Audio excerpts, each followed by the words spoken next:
Chers amis de la calligraphie et de l'enluminure, bonjour, bienvenue sur cette chaîne qui parle de création et d'inspiration.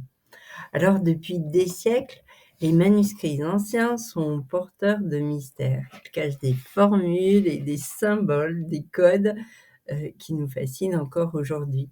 Que vous soyez amateur d'art, d'histoire ou simplement curieux des secrets du passé, vous êtes au bon endroit. Avez-vous entendu parler des mots croisés de Rabanne-Maure, de la formule ancestrale abracadabra ou encore du manuscrit oriental Le soleil des connaissances? Eh bien, je me propose de vous montrer leur point commun, l'usage de la magie des lettres pour communiquer, protéger ou transmettre un savoir caché.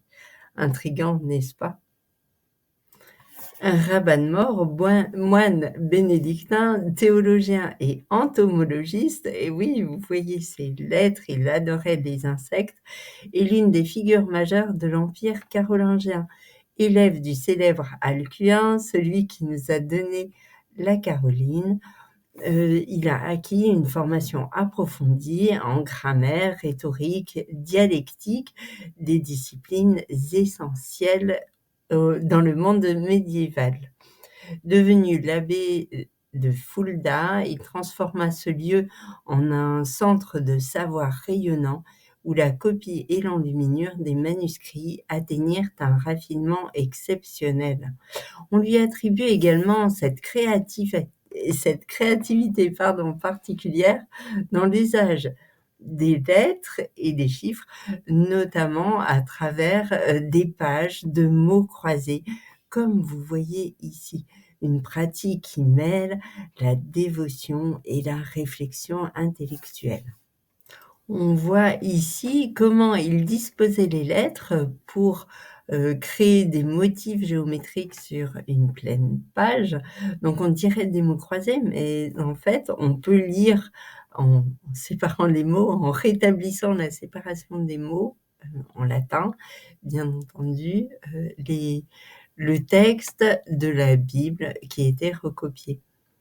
Voilà, certaines lettres sont écrites sur l'or, elles sont tracées en rouge ou bleu et d'autres sont en noir sur le parchemin, avec des séparations vertes et là on a vraiment toutes les couleurs principales.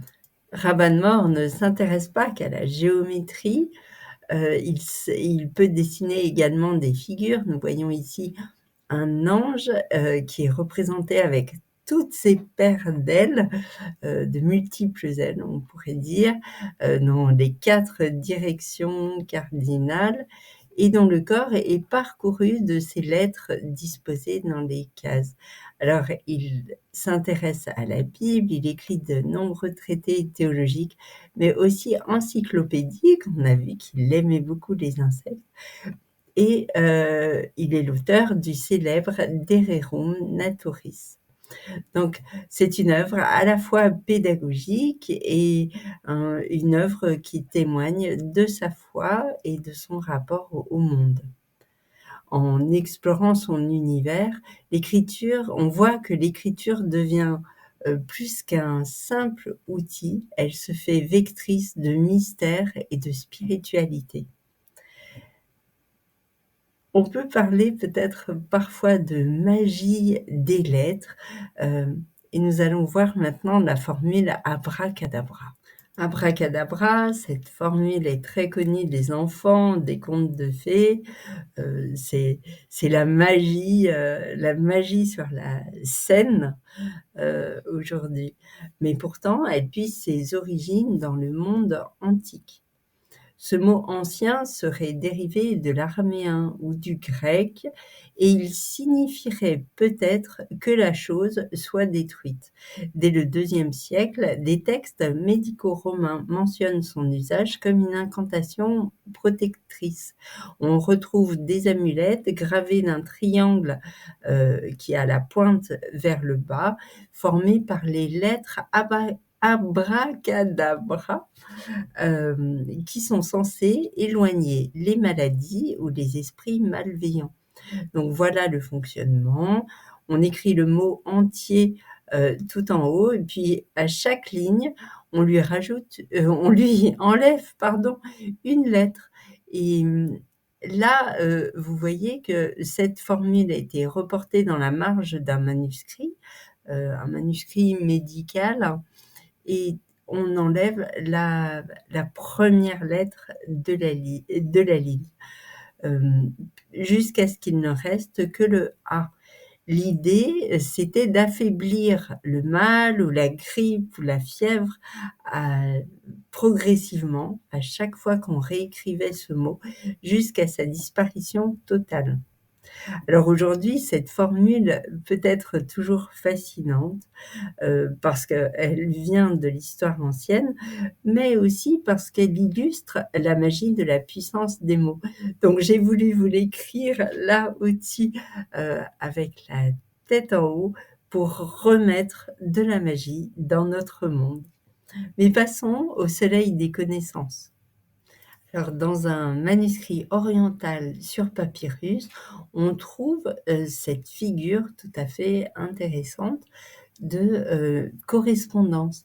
Il s'agit d'un carré où sont mis en relation les éléments, le feu, l'air, l'eau et la terre, avec 3 signes du zodiaque, 7 lettres et 7 mentions lunaires.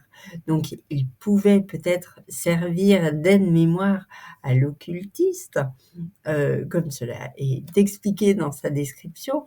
Il appartient au temps de Nostradamus et des grandes prédictions, mais il s'appelle également le soleil des connaissances et il suppose que derrière les lettres et l'organisation des mots sont cachés des secrets plus profonds. Je vous propose de terminer ce tour d'horizon des formules avec le carré magique du monde antique, des latins en fait, qui disent Sator, Arepo, Tenet, Opera, Rotas. Ce carré est composé de 25 lettres qui peuvent se lire de droite à gauche à droite, de haut en bas et de bas en haut. Donc il s'agit vraiment de mots croisés qui ont cette harmonie, cette faculté de bien fonctionner ensemble. La traduction est un peu mystérieuse. Sator, c'est le semeur, Arepo, c'est la charrue, mais à l'ablatif, ça voudrait dire c'est la charrue comme un lieu. Tenet, c'est le verbe tenir dans les mains. Opéra, c'est le travail peut-être ou l'œuvre. Et puis rotas, ce sont les roues à l'accusatif, c'est-à-dire que c'est le complément d'objet du verbe tenet. Donc, on peut aller sur une traduction. Je n'ai pas vraiment recherché ce qui existe. J'ai inventé personnellement la traduction pour trouver la résonance que ce carré magique avait pour moi et j'obtiens une traduction qui ressemble à ça. Le semeur, debout sur sa charrue, tient dans ses mains les roues dans l'œuvre ultime ou sublime du monde. Et, et c'est encore une fois, c'est mon interprétation personnelle.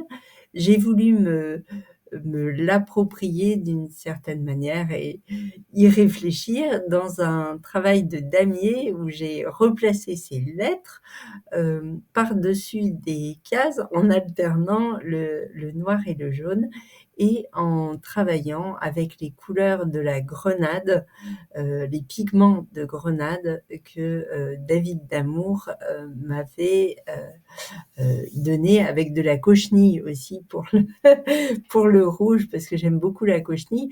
Donc l'idée de cette grenade, c'est qu'elle est jaune sous forme de poudre et de pigments, mais elle est noire si on la mélange avec une solution ferrugineuse.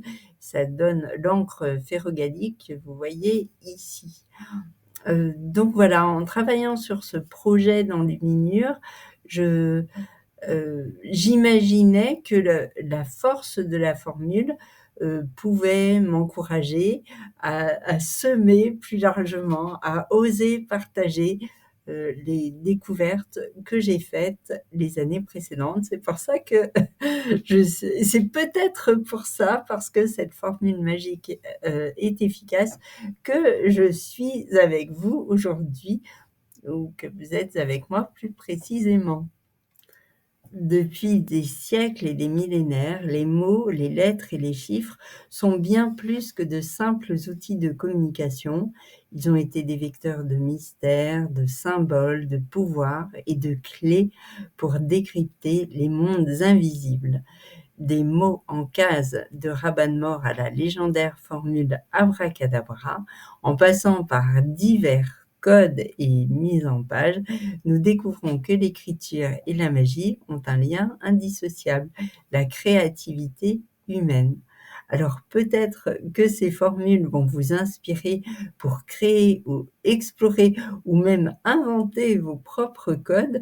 Je réfléchis à une prochaine vidéo sur un manuscrit écrit dans une langue inconnue, carrément.